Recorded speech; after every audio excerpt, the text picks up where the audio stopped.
AG ನ್ಯೂಸ್ಗೆ ಸ್ವಾಗತ. ಶನಿವಾರ ದಿನಾಂಕ 27 ಡಿಸೆಂಬರ್ ರಂದು ಹುಕ್ಕೇರಿ ತಾಲೂಕಿನ ಸಂಕೇಶ್ವರ ನಗರದಲ್ಲಿ ಮರಾಠ ಚಿಂತನೆ ಮೇಳ ನಗರದ ಶಂಕರಲಿಂಗ ಭವನದಲ್ಲಿ ಯಶಸ್ವಿಯಾಗಿ ಜರುಗಿದೆ. ಕಾರ್ಯಕ್ರಮದ ವೇದಿಕೆ ಮೇಲೆ ಕರ್ನಾಟಕ ರಾಜ್ಯದ ಪ್ರಭಾವಿ ಸಚಿವರು, ಮರಾಠ ಸಮಾಜದ ನಾಯಕರು, ಸಂತೋಷ್ ಲಾಡ್, ಮಾಜಿ ಮಂತ್ರಿಗಳು ಆದ ಶ್ರೀಮಂತ ಪಾಟೀಲ್, ಮರಾಠ ಅಭಿವೃದ್ಧಿ ನಿಗಮದ ಅಧ್ಯಕ್ಷ ಜಿಎಚ್ ಮರಿಯೋಜಿರಾವ್, ಸಂಕೇಶ್ವರ ಮರಾಠ ಸಮಾಜದ ಅಧ್ಯಕ್ಷ ಅಮರ ನಲ್ವಡೆ, ಬಂಡು ಹತನೂರಿ, ಅಪ್ಪ ಮೋರೆ, ಸುಭಾಷ್ ಕಾಸರಕರ್ ಸೇರಿ ಅನೇಕ ಗಣ್ಯರು ಉಪಸ್ಥಿತರಿದ್ದರು. ಪ್ರಾರಂಭದಲ್ಲಿ ಹಿಂದೂ ಹೃದಯ ಸಾಮ್ರಾಟ, ಹಿಂದವಿ ಸ್ವರಾಜ ಸಂಸ್ಥಾಪಕ ಛತ್ರಪತಿ ಶಿವಾಜಿ ಮಹಾರಾಜರ ಪುತ್ಥಳಿಗೆ ಪೂಜೆ ಸಲ್ಲಿಸಿ ಬಳಿಕ ಸಸಿಗೆ ನೀರು ಹಾಕುವುದರ ಮೂಲಕ ಕಾರ್ಯಕ್ರಮಕ್ಕೆ ಚಾಲನೆ ಕೊಡಲಾಗಿದೆ. ಇನ್ನು ಕಾರ್ಯಕ್ರಮವನ್ನು ಉದ್ದೇಶಿಸಿ ಸಚಿವ ಸಂತೋಷ್ ಲಾಡ್ ಮಾತನಾಡಿ, ಸಾರಾಗಿ ಕುಡಿದು ಡಿಜೆ ಮುಂದೆ ಡ್ಯಾನ್ಸ್ ಮಾಡುವ ಬಡ ಯುವಕರು ಸಮಾಜದಲ್ಲಿ ನಮ್ಮವರೇ ಇದ್ದಾರೆ. ಹೀಗಾಗಿ ಅದೆಲ್ಲ ಬಿಟ್ಟು ಒಳ್ಳೆಯ ಶಿಕ್ಷಣ ಪಡೆದುಕೊಂಡು ನಾವೆಲ್ಲರೂ ಕೂಡ ಸೇರಿ ಸಮಾಜ ಗಟ್ಟಿಗೊಳಿಸುವುದೇ ನಮ್ಮ ಉದ್ದೇಶವಾಗಿದೆ ಎಂದಿದ್ದಾರೆ. आपलं मुलं कुठं आले मॅडम की डीजे लावा. ते डीजे कसं लावा पाहिजे माहिती काय? कोणतरी आजारी असलं तर, कोणाला तरी हार्ट प्रॉब्लेम असलं तर ते शक्य मरायलाच पाहिजे.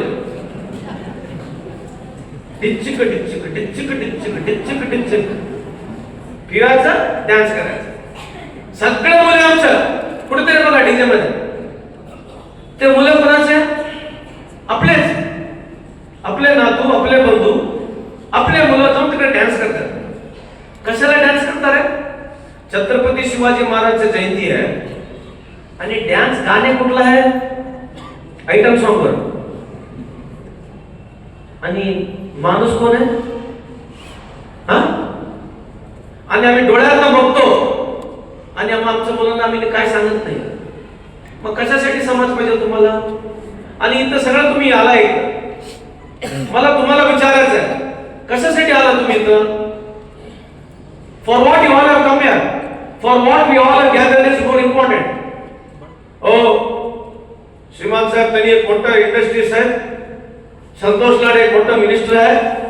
आज आम्ही सगळं बैठक झालं. उद्यापासून सगळं चेंज होणार आहे? नाही होणार आहे.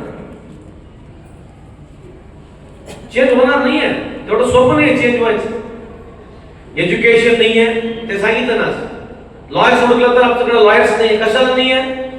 डिफरन्स आहे.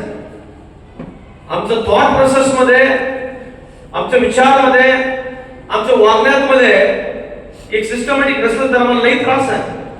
I am speaking from the political angle no. मी बಳ್ಳारीमध्ये, बेलगाव भागामध्ये आमचे समाज आहे, थोडे कारवारमध्ये आहे, थोडे बिजापूर बागलकोटमध्ये, थोडे बीदरमध्ये आहे, आणि थोडं आमच्या हरियाणा दावणगिरीमध्ये. मी मधीच आहे. म्हणून आमच्या समाजाचं जास्त संख्या नाही तिकडं. मी सगळीकडं almost all Karnataka I travelled. But cutting across the party he made me my BJP friend. That's okay, fair enough. आमचेच लोकांना आम्ही रेस्पेक्ट नाही केलं तर, if I can't respect him just because is BJP, मग काय मग कशासाठी समाज? ಬಿಜೆಪಿ ಮಾಜಿ ಶಾಸಕ ಅತ್ಯಾಚಾರ ಮಾಡಿದ ಅದ್ರ ಬಗ್ಗೆ ನಿಮ್ಮನ್ನು ಅಂದ್ರೆ ಕಾಂಗ್ರೆಸ್ ಪಕ್ಷದವರು ಏಕಾಂಗಿಯಾಗಿ ಅಂದ್ರೆ ಸಾಮೂಹಿಕವಾಗಿ ಯಾಕೆ ಹೋರಾಟ ಮಾಡ್ತಿಲ್ಲ? ಅಲ್ಲ, ಈಗ ಅದು ಕೊಟ್ಟಿರ್ತಕ್ಕಂಥದ್ದು ಕೋರ್ಟ್. ಸೊ ಕೋರ್ಟ್ ನಿರ್ಧಾರಗಳಿಗೆ ನಾವು ಬಹಿರಂಗವಾಗಿ ಜಾಸ್ತಿ ಚರ್ಚೆ ಮಾಡಕ್ ಬರೋದಿಲ್ಲ. ಬಟ್ ಆದ್ರೂ ಅದು ಖಂಡನೀಯ ಆಗಿರ್ತಕ್ಕಂಥದ್ದು ನನ್ನ ವೈಯಕ್ತಿಕ ಅಭಿಪ್ರಾಯ. ಆಮೇಲೆ ಚುನಾವಣಾ ಬಾಂಡ್ ರದ್ದಾದ್ಮೇಲೆ ಸುಮಾರು 3,811 ಕೋಟಿಗಳು ಏನಾಯ್ತು, ಅದರಲ್ಲಿ 82% ಬಿಜೆಪಿ ಹೊರಗೆ ಹೋಗಿದೆ. ಅದರಲ್ಲಿ 3,111 ಕೋಟಿ ಬಿಜೆಪಿಗೆ, 891 ಕೋಟಿ. ಅಲ್ಲ, ಅದನ್ನೇ ನೀವೆಲ್ಲ ಜಾಸ್ತಿ ಜನಕ್ಕೆ ತಿಳಿಸ್ಬೇಕಂತಕ್ಕಂಥ ನಮ್ಮ ವಾದ. ಈಗ ಏನಾಗ್ತಾ ಇದೆ ಕೇಂದ್ರದಲ್ಲಿ, ಬಿಜೆಪಿ ಕಳೆದ 11 ವರ್ಷದ ಏನಾಗಿರ್ತಕ್ಕಂಥದ್ದು, ನೀವು ಇದನ್ನ ಎಳೆ ಬಿಡಿಸಿ ಜನಕ್ಕೆ ಮುಟ್ಟಿಸ್ಬೇಕು. ನೀವು ಕೇಳಿರ್ತಕ್ಕಂಥ ಪ್ರಶ್ನೆನಲ್ಲಿ ಉತ್ತರ ಇದೆ. ಅದು ಮಾಡಿರ್ತಕ್ಕಂಥದ್ದು ಏನ್ ಎಲೆಕ್ಟ್ರಲ್ ಬಾಂಡ್ ಇದೆ, ಅದು ಅನ್ಕಾನ್ಸ್ಟಿಟ್ಯೂಷನ್ ಅಂತ ಹೇಳಿರ್ತಕ್ಕಂಥ ತಮಗೆಲ್ಲ ಗುರ್ತಿದೆ. ಅದು ಮೀರಿ ಇವತ್ತು ಮತ್ತೆ ದುಡ್ಡು ಕಲೆಕ್ಟ್ ಮಾಡಿ ಚಂದ ತೊಳ್ತಿರ್ತಕ್ಕಂಥದ್ದು ಸರಿಯಲ್ಲ ಅಂತ ನನ್ನ ಅಭಿಪ್ರಾಯ. ಆಮೇಲೆ ಪ್ರಶಾಂತ್ ಭೂಷಣ್ ಸರ್ ಇನ್ನೂ ಒಂದು ಮಾತಾಡಿದ್ದಾರೆ ಸರ್. ಏನಂತಂದ್ರೆ 2014 ನಾವು ಪೂರ್ವನಿಯೋಜಿತವಾಗಿ ಮಾಡ್ತೀವಿ. ಮನಮೋಹನ್ ಸಿಂಗ್ ಸರ್ಕಾರಕ್ಕೆ ನಾವು ಒಂದು ಪಕ್ಷವನ್ನು ಕೊಟ್ಟಿದ್ದೇವೆ. ಈಗ ಪ್ರಶಾಂತ್ ಭೂಷಣ್ ಅವ್ರು ಹೇಳಿರ್ತಕ್ಕಂಥದ್ದು ಸರಿ ಇದೆ, ಇಲ್ಲ ಅಂತ ಹೇಳಕ್ ಬರಲ್ಲ. ಬಟ್ ಇವ್ ಜನರ ಅಭಿಪ್ರಾಯ, ಜನರ ಮನೆ ತಗೊಂಡಿದ್ದಾರೆ. ಆದ್ರೆ ಈ ಪ್ರಜಾಪ್ರಭುತ್ವ ವ್ಯವಸ್ಥೆಯಲ್ಲಿ ಕೆಲವು ಸಂದರ್ಭದಲ್ಲಿ ಜನಕ್ಕೆ ಮಾಹಿತಿ ಮುಟ್ಟಿಸೋದ್ರಲ್ಲಿ, ಅವರು ಸುಳ್ಳು ಮಾಹಿತಿ ಮುಟ್ಟಿಸೋದ್ರಲ್ಲಿ ಬಿಜೆಪಿ ಯಶಸ್ವಿ ಆಗ್ತಾನೆ ಇದ್ದಾರೆ. ಯಾಕಂದ್ರೆ ಅವ್ರ ನರೇಶನ್, ಅವರು ಯಾವುದೇ ರೀತಿಯಾದ ಅಭಿವೃದ್ಧಿ ಪರವಾಗಿ ನರೇಶನ್ ಹೇಳಿ ಓಟ್ ಕೇಳಲ್ಲ. ಅವರು ಯಾವಾಗ್ಲೂ ಒಂದು ಎಮೋಷನಲ್ ಆಗಿರ್ಲಿ, ಅದೇ ಬಹಳ ಸಲ ಹೇಳಿದ್ವಿ, ಹಿಂದೂ ಮುಸ್ಲಿಮನ್ ಆಗಿರ್ಲಿ, ಪಾಕಿಸ್ತಾನ ಆಗಿರ್ಲಿ, ಬಾಂಗ್ಲಾದೇಶ ಆಗಿರ್ಲಿ, ಅಫ್ಘಾನಿಸ್ತಾನ ಆಗಿರ್ಲಿ, ಇಂಥ ಮಾತುಗಳನ್ನ ಹೇಳಿ ಜನರಿಗೆ ದಾರಿ ತಪ್ಪಿಸಿ ಅವರು ಓಟ್ನ ಕೇಳ್ತಾರೆ. ಅದಕ್ಕಾಗಿ ಇವತ್ತು ಈ ರಾಹುಲ್ ಗಾಂಧಿ ಅವರಾಗಿರ್ಲಿ, ಈ ಇಡೀ ಸಾಮಾಜಿಕ ಜಾಲತಾಣದಲ್ಲಿ ಇವತ್ತೇನು ಬಹಳಷ್ಟು ಯುವಕರು ಅರ್ಥಪೂರ್ಣಕವಾಗಿ ಮಾತನಾಡ್ತಿದ್ದಾರೆ, ಅದರ ಮುಖಾಂತರ ಜನ ಪರಿವರ್ತನೆ ಆಗ್ತಾರೆ. ಮಹಾರಾಷ್ಟ್ರದಲ್ಲಿ ಸರ್ ಶಿಕ್ಷಣದಲ್ಲಿ ಒಂದು ನೌಕರಿಯಲ್ಲಿ ರಿಸರ್ವೇಶನ್ ಕೊಟ್ಟಿಲ್ಲ ಸರ್. ನನ್ನ ಮಾಹಿತಿ साहेब राज्यात म्हणजे मुख्यमंत्रीचा विषय काय चर्चेत आहे तेवढे ते काय चर्चा असलं तर सुद्धा ಏನೇ ಚರ್ಚೆ ಇದ್ರು ಕೂಡ ಅದ್ರ ಬಗ್ಗೆ ನಾವ್ ಯಾರು ಮಾತನಾಡಕ್ ಹೋಗೋದಲ್ಲ. आम्ही काय बोलणार नाही त्याला. आमचं हायकमांडच फायनल आहे. आमचे मुख्यमंत्री सिद्धरामಯ್ಯ साहेब पण ते सांगितलं. ನಮ್ಮ ಮುಖ್ಯಮಂತ್ರಿಯವರು ಸಿದ್ದರಾಮಯ್ಯ ಸಾಹೇಬ್ರು ಅದನ್ನ ಹೇಳಿದ್ದಾರೆ. ಸೊ ಇದ್ರ ಎಷ್ಟು ಸಲ ಮಾತನಾಡಿದ್ರು ಅಷ್ಟೇ, ನೀವ್ ಎಷ್ಟು ಪ್ರಶ್ನೆ ಕೇಳಿದ್ರು ಕೂಡ ನಮ್ದೇನು ಉತ್ತರ ಚೇಂಜ್ ಆಗುತ್ತೆ. ಸರ್, ನಾವು ಆರ್ಸಿ ಮಟ್ಟದಲ್ಲಿ ಕೇಳಬೇಕಾದ್ರೆ ಇಡೀ ರಾಷ್ಟ್ರ ಕರ್ತೃತ್ವ ನೀವು ಬಿಜೆಪಿ ವಿರುದ್ಧ ಏಕಾಂಗಿಗೆ ಹೋರಾಟ ಮಾಡ್ತಾ ಇದ್ದೀವಿ. ಯಾಕಂದ್ರೆ 100 ಸುಮಾರು ಹೋರಾಟ ಏನಿಲ್ಲ, ವಾಸ್ತವಾಂಶನ ಹೇಳ್ತಾನೆ ಇದೀವಿ. ಅದನ್ನ ಹೋರಾಟ ಅಂತ ನೀವು ಪರಿಗಣಿಸಬಹುದು. ಬಟ್ ಆದ್ರೆ ನಾವು ಅಂತೂ ಅದ್ರ ವಿರುದ್ಧವಾಗಿ ಏನ್ ಸತ್ಯ ಇದೆ ಸತ್ಯ ಹೇಳ್ತಕ್ಕಂತ ಕೆಲಸ ಯಾವಾಗ್ಲೂ ಮಾಡ್ತೀವಿ, ಮುಂದೆನೂ ಮಾಡ್ತೀವಿ. ಸರ್, ಉತ್ತರ ಕರ್ನಾಟಕದ ಅಭಿವೃದ್ಧಿ ಬಗ್ಗೆ ಯಾಕೆ ಸರ್ ಧ್ವನಿ ಎತ್ತಿಲ್ಲ ಯಾರು ಸರ್ಕಾರ? ಯಾಕ್ರೆ ಸರ್ಕಾರ ಧ್ವನಿ ಎತ್ತಿಲ್ಲ? ನಿಮ್ ಹಂಗೆ ಕೇಳ್ತೀವಿ. ಸರ್ಕಾರ ಎಲ್ಲರ ಪರವಾಗಿದೆ. ಇಲ್ಲ ಸರ್, ಉತ್ತರ ಕರ್ನಾಟಕ, ದಕ್ಷಿಣ ಕರ್ನಾಟಕ ಎಲ್ಲರ ಇಲ್ಲ ಪರವಾಗಿದೆ. ಸರ್, ದಕ್ಷಿಣ ಕರ್ನಾಟಕಕ್ಕೆ ಫಂಡ್ ಬಹಳ ಬಿಡುಗಡೆ ಆಗಿದೆ, ಉತ್ತರ ಕರ್ನಾಟಕಕ್ಕೆ ಯಾಕಿಲ್ಲ? ಸಾಕಷ್ಟು ನೀರಾವರಿ ಆಗ್ಬೇಕಾದ. ಅಲ್ಲ, ಮೊನ್ನೆ ತಾನೇ ಸದನದಲ್ಲಿ ಬಹಳ ಸಮರ್ಪಕವಾಗಿ ಮಾನ್ಯ ಮುಖ್ಯಮಂತ್ರಿಯವರು ಉತ್ತರ ಕೊಟ್ಟಿದ್ದಾರೆ. ನಮ್ಮ ಕಾಲದಲ್ಲಿ ಎಷ್ಟು ಸ್ಕೂಲ್ ಆಗಿದ್ದಾವೆ, ನಮ್ಮ ಕಾಲದಲ್ಲಿ ಎಷ್ಟು ಹಾಸ್ಟೆಲ್ಗಳು ಆಗಿದ್ದಾವೆ, ಎಷ್ಟು PUC ಕಾಲೇಜುಗಳು ಆಗಿದ್ದಾವೆ, ಎಷ್ಟು ಇಂಜಿನಿಯರಿಂಗ್ ಕಾಲೇಜ್ ಆಗಿದ್ದಾವೆ, ಎಷ್ಟು ಮೆಡಿಕಲ್ ಕಾಲೇಜುಗಳು ಆಗಿದ್ದಾವೆ, ಎಷ್ಟು ಡಿಪ್ಲೊಮಾ ಕಾಲೇಜ್ ಆಗಿದ್ದಾವೆ. ಅದ್ರ ಜೊತೆಗೆ ನಮ್ 371J ಬಂದ ಮೇಲೆ ಎಷ್ಟು ಜನಕ್ಕೆ ಡೆಂಟಲ್ ಸೀಟ್ಗಳು ಸಿಕ್ಕಿದಾವೆ, ಎಷ್ಟು ಇಂಜಿನಿಯರಿಂಗ್ ಸೀಟ್ ಸಿಕ್ಕಿದಾವೆ, ಎಷ್ಟು ಮೆಡಿಕಲ್ ಸೀಟ್ ಸಿಕ್ಕಿದೆ, ಇವೆಲ್ಲ ಸಮರ್ಪಕವಾಗಿ ಸದನದಲ್ಲಿ ಉತ್ತರ ಕೊಟ್ಟಿದ್ದಾರೆ. ಅಭಿವೃದ್ಧಿ ಅಂತಕ್ಕಂಥದ್ದು ಅದು ನಡೀತಾನೆ ಇರ್ತದೆ. ಸಮರ್ಪಕವಾಗಿ ಒಂದೇ ಟೈಮಿಗೆ ಮಾಡ್ತೀವಂತಲ್ಲ, ಆದ್ರೆ ಸಿಂಹಪಾಲು ನಮ್ಮ ಸರ್ಕಾರಗಳು ಯಾವಾಗ ಅಧಿಕಾರಕ್ಕೆ ಬಂದಿದೆ ನೀವು ಬೇಕಾದ್ರೆ ಚೆಕ್ ಮಾಡಿ ನೋಡಿ. ನಾವೇ ಆದ್ಯತೆ ಕೊಟ್ಟಿರ್ತಕ್ಕಂಥದ್ದು, ನಾವೇ ಜಾಸ್ತಿ ದುಡ್ಡು ಕೊಡ್ತಕ್ಕಂಥದ್ದು. ಸರ್ ಅಲ್ಲಿ ಸರಿಯಾಗಿ ಸಿಬ್ಬಂದಿ ಇರುತ್ತೆ ಸರ್, ಮತ್ತೆ ಏಜೆಂಟರ ಸ್ವಲ್ಪ ಹಾವಳಿ ಹೆಚ್ಚಾಗಿದೆ. ಅಲ್ಲಿ ಈಗ ನಾವು ನೇರ ನೇಮಕಾತಿ DBT ಇರೋದ್ರಿಂದ, ಎಲ್ಲಾ ಅಪ್ಲಿಕೇಶನ್ಸ್ಗಳು ಆನ್ಲೈನ್ ಇರೋದ್ರಿಂದ, ಈಗ ಮೊಬೈಲ್ ಮೆಡಿಕಲ್ ಯೂನಿಟ್ ಬಂದಿರೋದ್ರಿಂದ ಅಂಬೇಡ್ಕರ್ ಸೇವಾ ಕೇಂದ್ರ ಪ್ರಾರಂಭ ಮಾಡಿದ್ವಿ. ಬಹುತೇಕ ನಾನೇ 100% ಕಮ್ಮಿ ಆಗುತ್ತೆ ಅಂತ ಹೇಳೋದಿಲ್ಲ, 60-70% ಕಮ್ಮಿ ಆಗಿದೆ. ಈ ಅಂಬೇಡ್ಕರ್ ಸೇವಾ ಕೇಂದ್ರಗಳು ಪ್ರಾರಂಭ ಆದ ನಂತರ ಬಹಳಷ್ಟು ಇದಕ್ಕೆ ಏನು ನೀವೇನ್ ಹೇಳ್ತೀರ ಮಿಡಲ್ ಮ್ಯಾನ್ ಅಂತ ಹೇಳ್ತೀವಿ, ಅದಕ್ಕೆ ಯಾರು ಇರತಕ್ಕಂಥ ಅವಶ್ಯಕತೆ ಇಲ್ಲ. ಆದರೂ ತಾವು ಕೇಳಿರ್ತಕ್ಕಂಥ ಪ್ರಶ್ನೆಗೆ ತಮ್ಮ ಮುಖಾಂತರ ನಾನು ಮನವಿ ಮಾಡ್ತಕ್ಕಂಥದ್ದು ಸಾರ್ವಜನಿಕರಿಗೆ, ನಮ್ಮ ಕಟ್ಟಡ ಕಾರ್ಮಿಕರಿಗೆ ಯಾವುದೇ ಏಜೆಂಟ್ ಹತ್ರ ಹೋಗ್ತಕ್ಕಂಥದ್ದು ಅವಶ್ಯಕತೆ ಇಲ್ಲ ಅಂತ ತಮ್ಮ ಮುಖಾಂತರ ಮತ್ತೊಂದ್ಸಲ ಹೇಳ್ತಾರೆ. सर इनामपूर मर्यादा हत्या ಬಗ್ಗೆ ಒಂದು ಇನಾದುಲಿ ಸಮಾಜ ಜಾತ್ಯತೀತ ಜೀವನ ನಾವು ಇದು ನಮ್ಮ ಮನೆ ಮರ್ಯಾದೆ ಆಗ್ತೈತಲ್ಲ.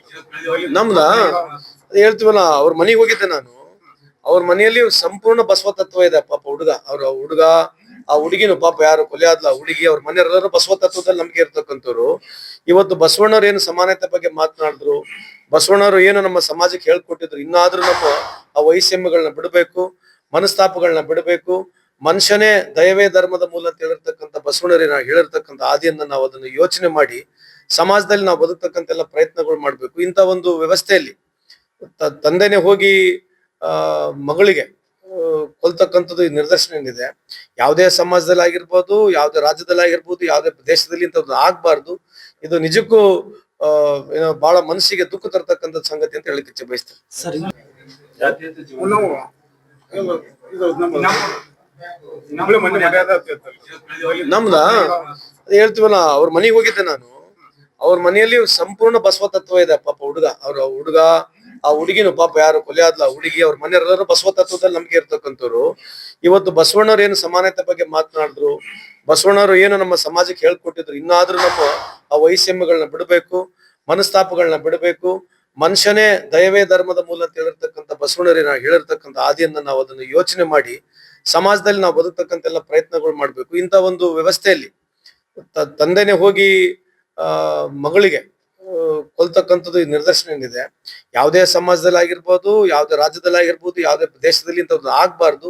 ಇದು ನಿಜಕ್ಕೂ ಬಹಳ ಮನಸ್ಸಿಗೆ ದುಃಖ ತರ್ತಕ್ಕಂಥ ಸಂಗತಿ ಅಂತ ಹೇಳಿಕ್ಕೆ ಇಚ್ಛೆ ಬಯಸ್ತೇನೆ. ಬಳಿಕ ಮಾಜಿ ಸಚಿವ ಶ್ರೀಮಂತ ಪಾಟೀಲ್ ಅವರು ಮಾತನಾಡಿ, ಆ ಮುಹೂರ್ತ ಈ ಮುಹೂರ್ತ ಅನ್ನದೇ ಮೂಢನಂಬಿಕೆಯಿಂದ ನಾವೆಲ್ಲರೂ ಕೂಡ ಹೊರಗೆ ಬಂದು ಅದೇ ದುಡ್ಡು ಉಪಯೋಗ ಮಾಡಿ ಒಳ್ಳೆಯ ಉದ್ಯೋಗಗಳನ್ನ ಮಾಡಿದ್ರೆ ಮಾತ್ರ ನಮ್ಮ ಸಮಾಜ ಸದೃಢವಾಗುತ್ತೆ ಎಂದಿದ್ದಾರೆ.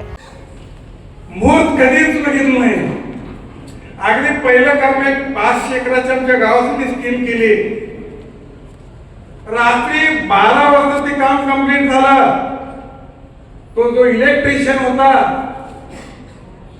त्याला सकाळी झाला, बाबा सगळं झालंय साहेब, तुम्ही मुहूर्त बघा, चांगला कोण माणूस मोठा बघा आणि चालू करा. मी त्याला तिथं साईडला आता किती वाजले 12 मुहूर्त मला अगदी 1 नंबरचा आहे. तू इलेक्ट्रिशियन आहेस, ह्याच्यातला तज्ञ आहेस, ते बटन दाब आणि आमची स्कीम चालू कर. रात्री 12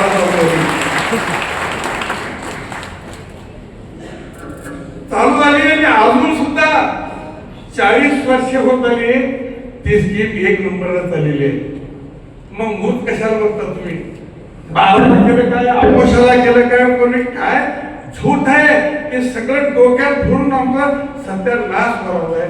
या अंधश्रद्धा सगळ्या आम्हाला काढून टाकल्या तरच आम्ही पुढे जाऊ शकतो, नाहीतर सगळं आम्ही फसवून घेऊन 4 पैसे आहेत ते त्या कोणाच्या जर पदरात टाकून आम्ही रिकाम्या घरात जायची वेळ आलेली आहे.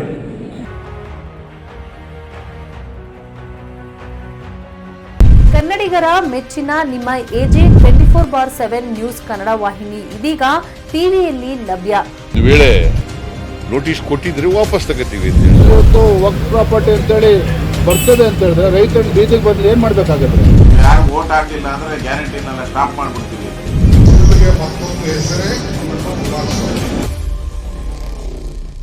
ಕರ್ನಾಟಕ ಮತ್ತು ದೇಶ ವಿದೇಶ 360 ಡಿಗ್ರಿ ಸುದ್ದಿ ಹಾಗೂ ಉತ್ತರ ಕರ್ನಾಟಕ ಬೆಳಗಾವಿ, ಬಾಗಲಕೋಟೆ, ಧಾರವಾಡ, ಹಾವೇರಿ, ಗದಗ, ಬಿಜಾಪುರ ಜಿಲ್ಲೆಯ ಕ್ಷಣ ಕ್ಷಣದ ವಿವರವನ್ನ ಪಡೆಯುವುದಕ್ಕೆ ಎಜೆ 24/7 ನ್ಯೂಸ್ ಕನ್ನಡ ವಾಹಿನಿಯನ್ನ ಲೈಕ್ ಮಾಡಿ, ವಿಡಿಯೋಗಳನ್ನ ಶೇರ್ ಮಾಡಿ, ಕಮೆಂಟ್ ಮಾಡುವ ಮೂಲಕ ನಮ್ಮ ವಾಹಿನಿಗೆ ಸಹಕಾರ ನೀಡಿ ಮತ್ತು ಚಾನೆಲ್ ಅನ್ನ ಸಬ್ಸ್ಕ್ರೈಬ್ ಮಾಡಿ.